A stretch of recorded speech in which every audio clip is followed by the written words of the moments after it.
तो 12th वालों कैसे हालचाल बच्चों, आप लोगों के लिए न्यूक्लियस के इंपॉर्टेंट क्वेश्चंस का मैं पिटारा लेकर आ गया हूँ। यस, इंपॉर्टेंट क्वेश्चंस का पिटारा आपके सामने आ चुका है। आपने कहा था कि PYQ सॉल्व करवा दो, तो PYQs की शुरुआत होती है MCQ से, फिर वेरी शॉर्ट, फिर लॉन्ग, फिर न्यूमेरिकल्स। और न्यूमेरिकल तो सब में होते हैं भाई, जितने भी PYQ हैं, जितने भी शॉर्ट क्वेश्चंस हैं, जितने भी वेरी शॉर्ट एंड लॉन्ग हैं, सब में थ्योरी और न्यूमेरिकल दोनों तरह के होते हैं क्वेश्चन।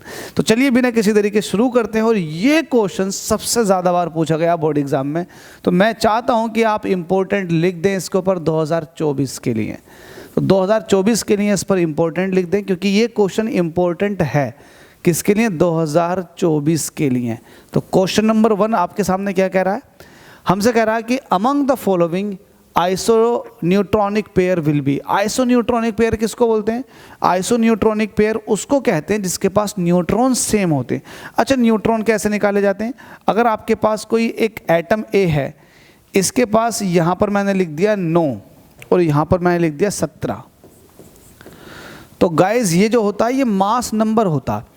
इसके पास प्रोटॉन भी होते हैं और न्यूट्रॉन भी होते हैं, और ये जो है ये इलेक्ट्रॉनों को बताता है, साथ में प्रोटॉनों को बताता है, क्योंकि जितने इलेक्ट्रॉन होते हैं उतने प्रोटॉन भी होते हैं।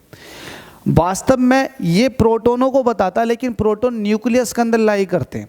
अब आपको पता है, मैंने यहाँ पर लिख दिया 17, तो 17 के अंदर प्रोटॉन भी हैं और न्यूट्रॉन भी हैं।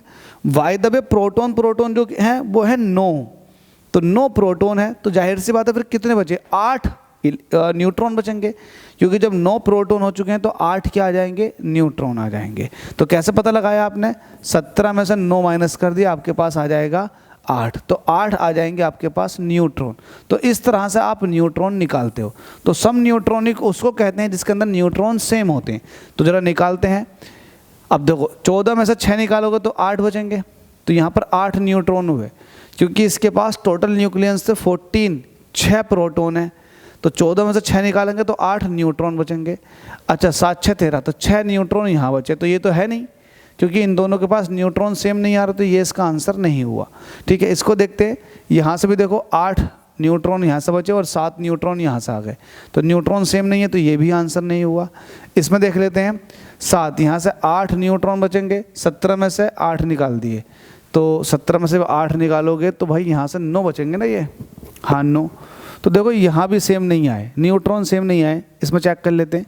यहाँ से बचेंगे 8 और 16 में से 8 निकाले, 8 ही बचे। Yes, option number B is the correct, क्योंकि दोनों के पास न्यूट्रॉन कितने हैं, सेम है, 8 तो इस तरह से आप आइसोन्यूट्रॉनिक स्पेशीज़ को बड़ी आसानी से बता सकते हैं। तो यहाँ पर option number B is the correct option, क्योंकि इसमें जो आपके साथ दिखाई दे रहा है 6 C 14 8 O 16, यही आइसोन्यूट्रॉनिक पेयर है।